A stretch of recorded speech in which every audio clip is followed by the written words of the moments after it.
So, what is your name? Bill Heiter. How did you serve in the military? Kicking and screaming. They had to drag me in. Basically, it was Vietnam War time, and I was in college, and you had a draft department in college. They did get drafted as long as you were in college. But after college, you were subject to the draft. But I got into graduate school in a medical-related field. I was in cardiovascular physiology, of all things. So I had a draft deferment, and I was also married. So everything was rosy. And then Richard Nixon, who was president at the time, eliminated the draft deferment, and I said, I got to find something to do. And I didn't really want to carry a gun in Vietnam and walk around in the jungle. That wasn't me.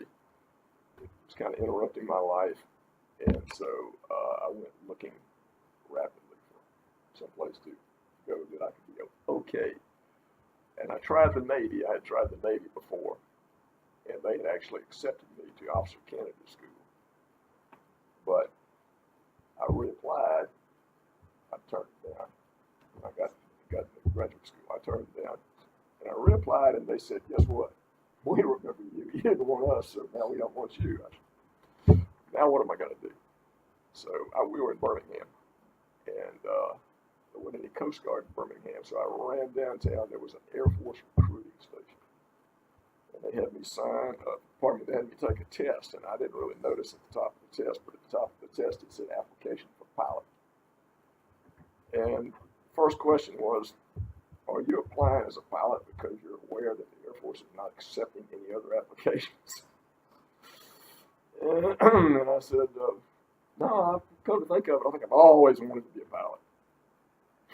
And so, anyway, I got accepted, ended up going into the Air Force.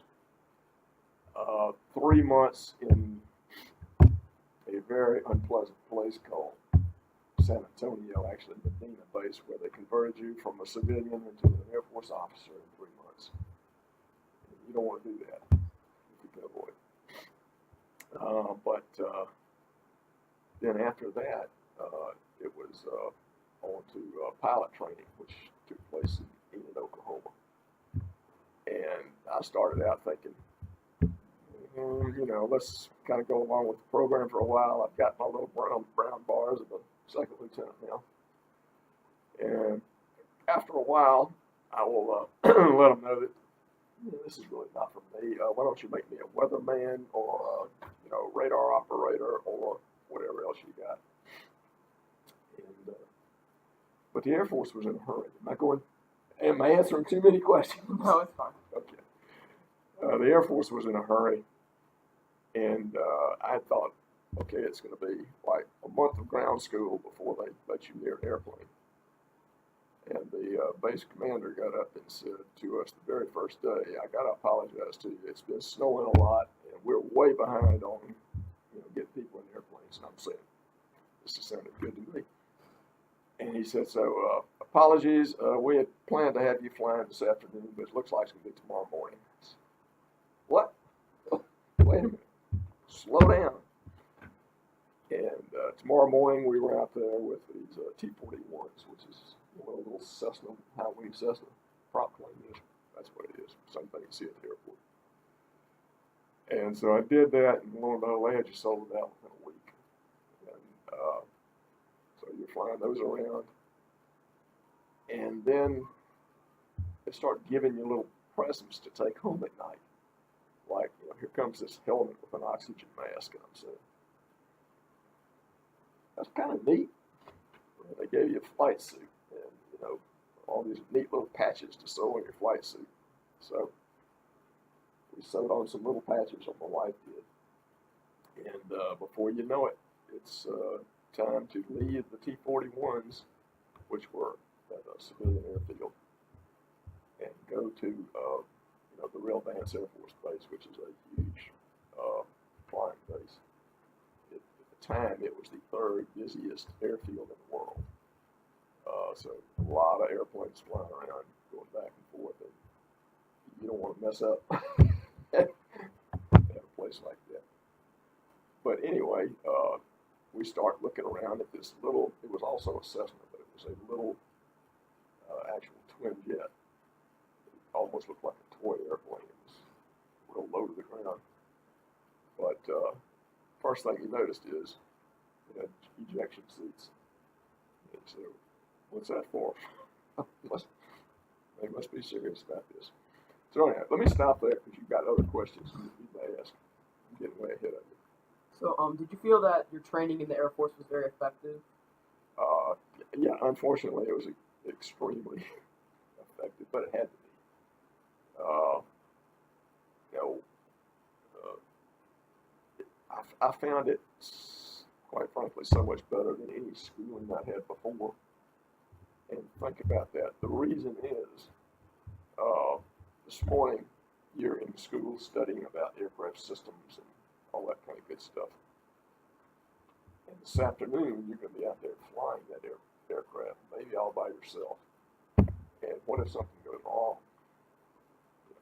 Better pay attention in school in the morning. So yeah, exceptionally effective. What else? So, how far away were you from home? Well, I was never very far from home. Oklahoma is, that's a little ways away from home, but they don't have any trees in Oklahoma, by the way. It's quite a culture shock coming from Mobile, Alabama. But never very far away from home.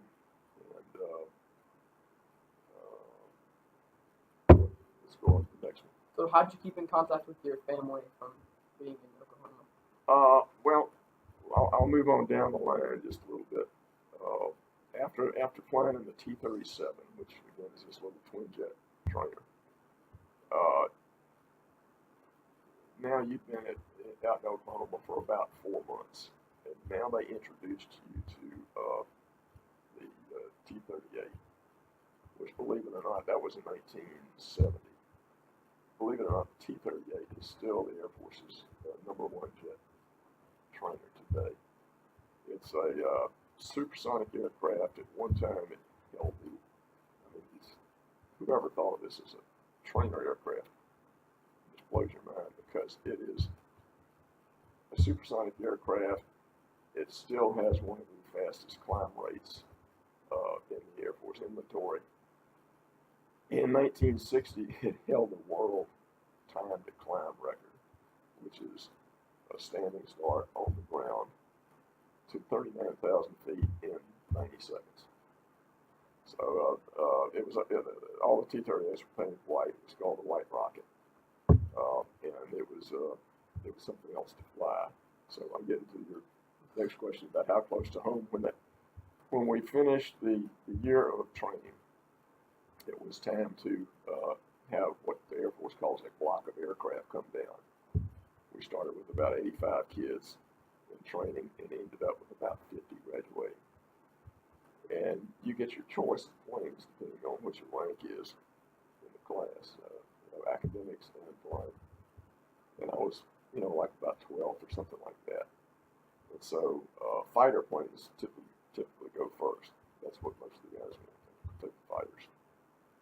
By the time it got to me, there was one fighter left. It was an old F-100 fighter that was going to Korea, and I didn't want to go to Korea. So I started looking at what else was in our block of aircraft. They had a lot of transport planes and all that kind of stuff. Didn't want any of that. If I could help with bombers and tankers, didn't want that. But they had T-38s. And lo and behold, one of the T-38s was to Craig Air Force Base. Have you ever heard of that? Craig Air Force Base was about 2.5 hours from here by car. In Selma, Alabama. It's closed now. It's been closed for quite a while.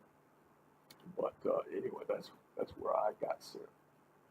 So life in the Air Force was wonderful for me.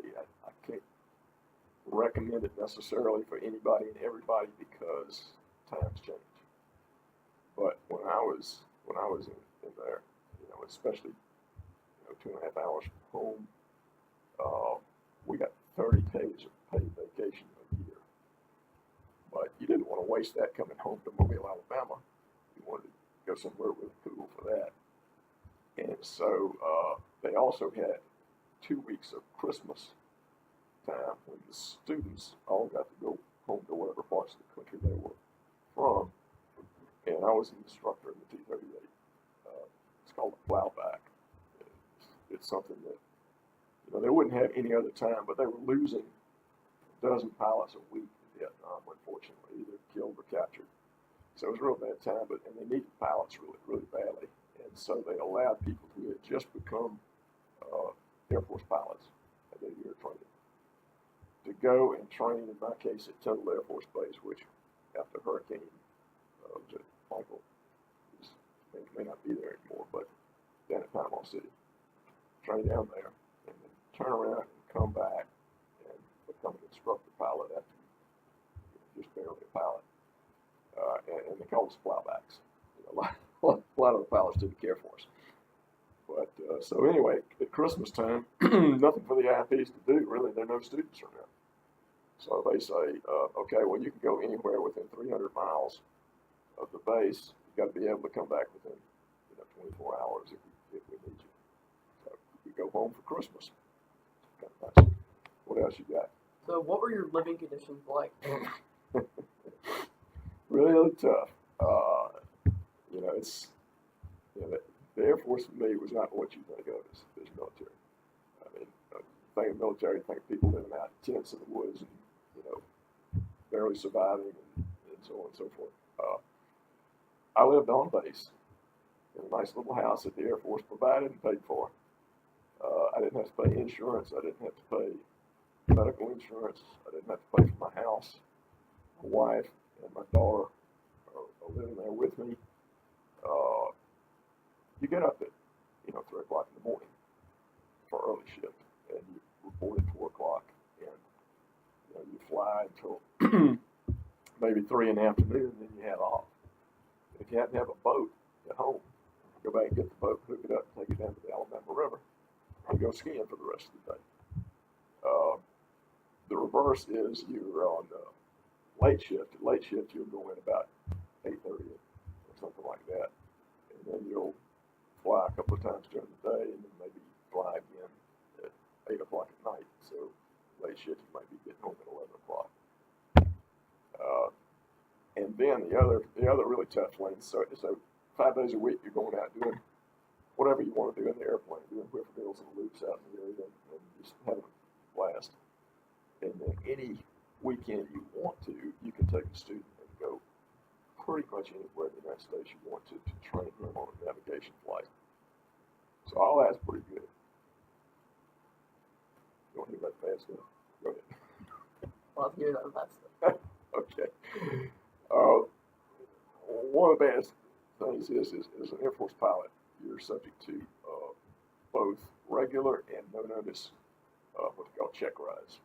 They probably have a fancy name for it, like evaluation or something like that. But check ride as an instructor pilot is something you do not want to be a part of. Your career is basically on the line every time you go up for a check ride. And so if it's a regularly scheduled check ride for at least 3 days prior to the check ride, your stomach is just turning flips. I mean, you have cramps and everything because you're very nervous of it going up. Because you not only have to fly the aircraft precisely, you've got to instruct while you're flying, and that's tough. And especially if things are going great, you can instruct easily enough. If things are not going great, you're supposed to continue instructing and explain what's not going great and what you're trying to do to correct it. And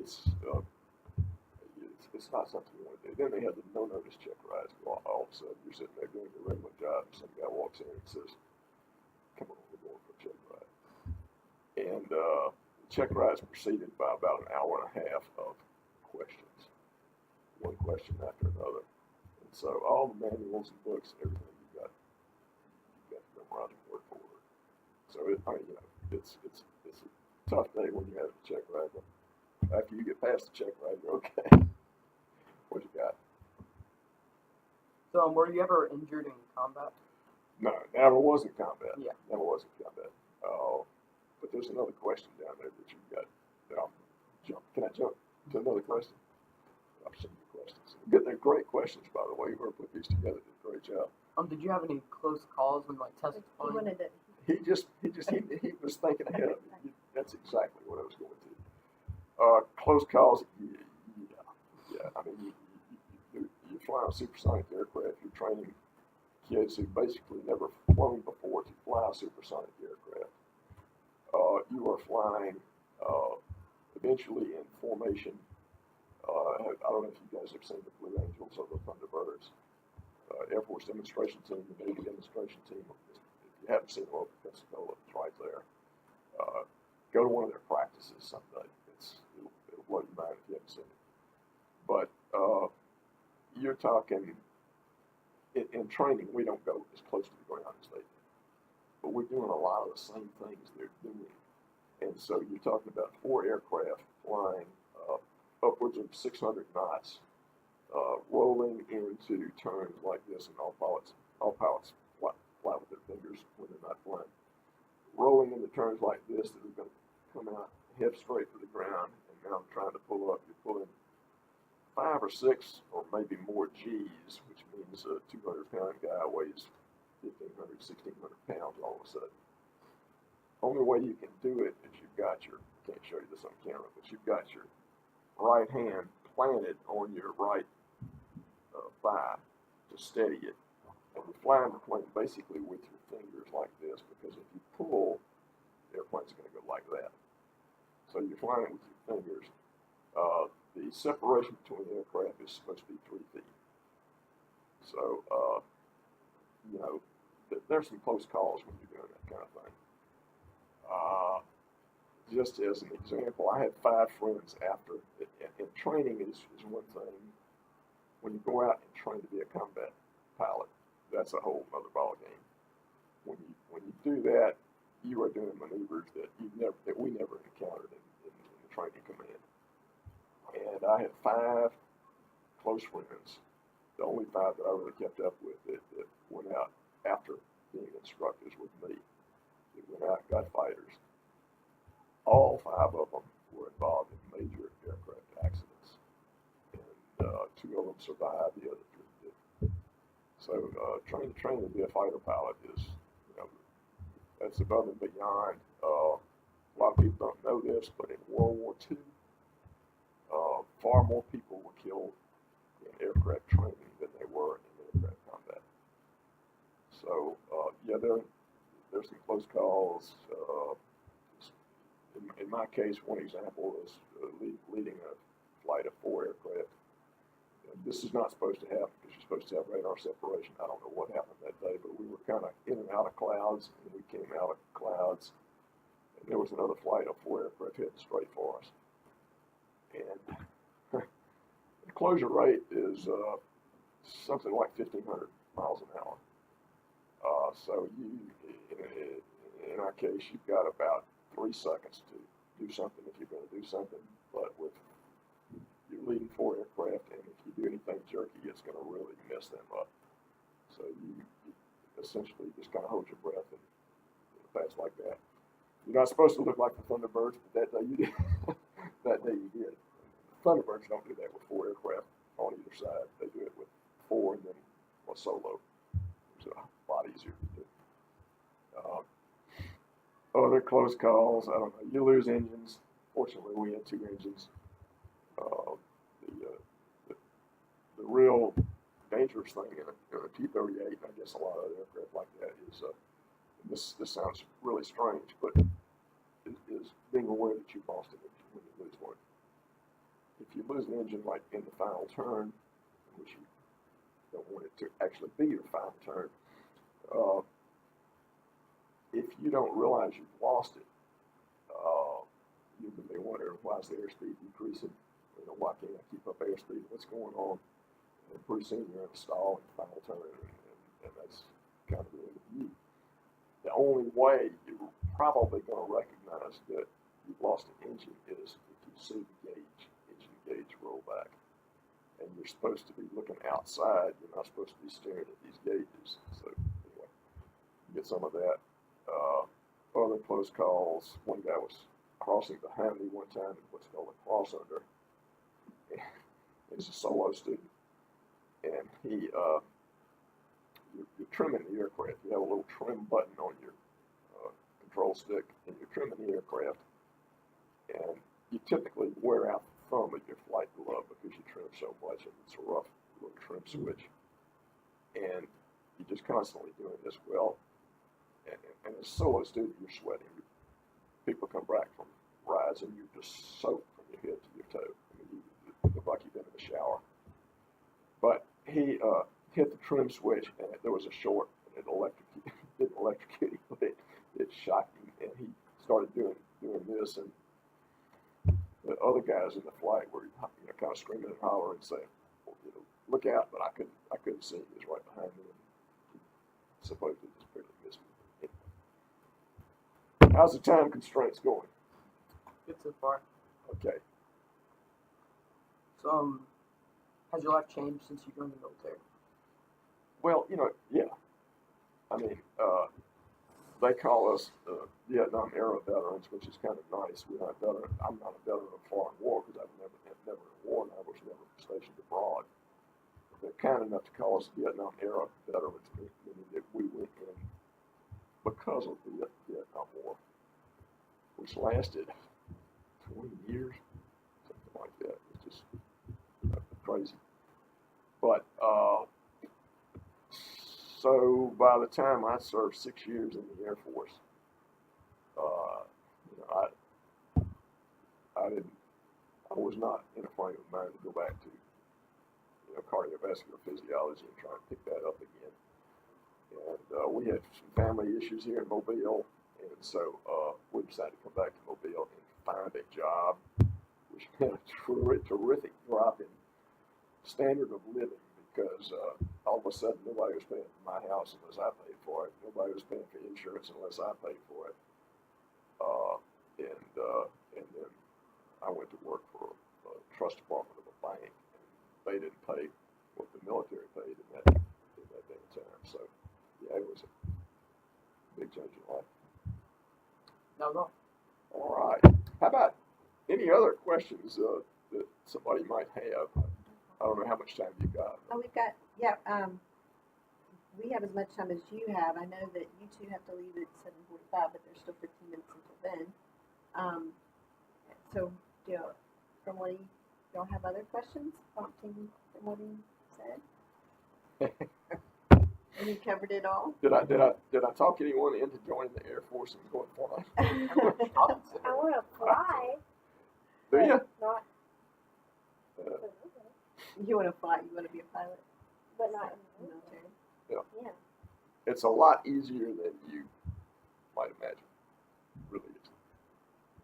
Yeah, when most people picture like people flying those combat planes, they picture like all these buttons and like switches and everywhere, and just all those. Well, you're right, and they used to land T-38s out at Brooklyn, where they're building the new Airbus planes. Used to land T-38s out there, but the flight service group out there stopped having start carts, which you have to have a start cart to start a T-38. But when they were landing out there, I went out there, and there were two of them sitting there, and I went back in the room and started talking to the pilots who were flying them. They said, "Hey, you want to get in the cockpit?" I said, "Yeah, sure, why not?" So I got there and get in the cockpit. Nothing is the same. Same aircraft, they painted it cool colors now. They painted it camouflage and all kind of stuff. But absolutely nothing is the same. It's all TV screens. Okay, so you jump in the cockpit, and all you're looking at is blank TV screen, so you don't even know what's, when you crank the engine, you don't know what's going to come up. So that is all new. I couldn't be accustomed to that. That'd be very difficult. I like round dials that tell you your airspeed, your altitude, and all that kind of good stuff. By the way, I've got something. I don't think you have time for it today or anything like that. But one of the things I did a PowerPoint presentation on this, and one of the things that I did in the last PowerPoint presentation is I've got an audio tape of all things. I was trying to think of how to convey to people who've never been in a combat aircraft how to convey to them what it's like when you're up there training in one of those things. And a long, long time ago, a friend of mine, one of the five guys that I was talking about, he was in a major aircraft accident. He survived, but he gave me an audio tape that they taped while he was up doing this training, and it's, it gives you a good feel of, what it's really like. I haven't found any other way of conveying that, quite frankly. It's something. He was in a F-15 fighter with two F-15 fighters out in Nevada or somewhere doing training, and he and his wingman had a mid-air collision. The wingman was killed, and my buddy Steve